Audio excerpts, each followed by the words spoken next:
नमस्कार. तर आज आपण ठरलं तर मग या मालिकेच्या पुढील प्रोमोमध्ये नक्की काय बघायला मिळणार आहे, हे पाहणार आहोत. दामिनी आणि महिपत आता पुढे काय करायचं, यावरती बोलत असतात.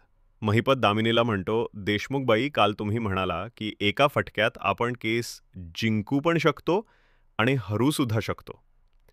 हे ऐकल्यापासून माझ्या डोळ्याला डोळा लागला नाही काल रात्रीपासून.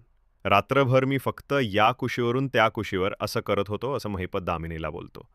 दामिनी म्हणते, "मी सुद्धा कालपासून हाच विचार करत आहे, की अर्जुनचा शेवटचा वार काय असणार आहे?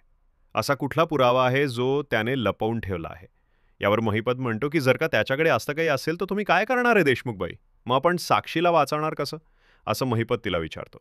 यावर दामिनी म्हणते, की "शिखरे, तुम्ही आणि साक्षीने जो लपवाछपवीचा गेम केला ना, तो आपल्याला खूप महागात पडलाय." दामिनी म्हणते, की "मी सांगितल्याप्रमाणे साक्षीने जर मान्य केलं असतं, की विलासचा खून झाला, तेव्हा ती आश्रमात होती, तर आपल्या खूप साऱ्या गोष्टी सोप्या झाल्या असत्या. पण नाही, तुम्हाला स्वतःची चक्कर चालवायची. आता या सगळ्यातून बाहेर पडायला आपण फक्त एकच गोष्ट करू शकतो." महिपत देशमुखबाईला विचारतो, "कोणती गोष्ट?"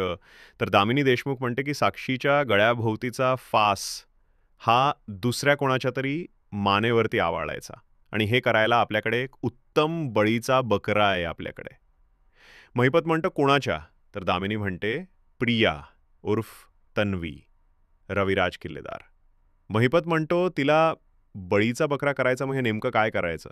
दामिनी म्हणते, "अर्जुनने सुनावणी दरम्यान जर का एखादा हुकमी काढला, तर आपण हे सगळं प्रकरण प्रियाच्या माथी मारायचं आणि मोकळं व्हायचं." महिपत म्हणतो, की "करा, करा. तुम्हाला जे काय करायचं ते करा. प्रियाला बळीचा बकरा करा. असाही तिचा या भुईला भार आहे. तिचा या जगाला काही उपयोग नाही." असं महिपत म्हणतो. आणि आता दामिनी हे सगळं प्रकरण उद्याच्या भागांमध्ये प्रियावरती ढकलणार आहे. मित्रांनो, आता फक्त काहीच दिवस उरलेले आहेत निकालासाठी. प्रियाची जी सवय आहे, की अंगलट आलं की दुसऱ्यावरती ढकलायचं, याचा अर्जुन पुरेपूर वापर करताना आपल्याला दिसणार आहे या केसमध्ये. आणि 2 वर्ष चाललेल्या या केसचा निकालाचा आपल्याला लवकर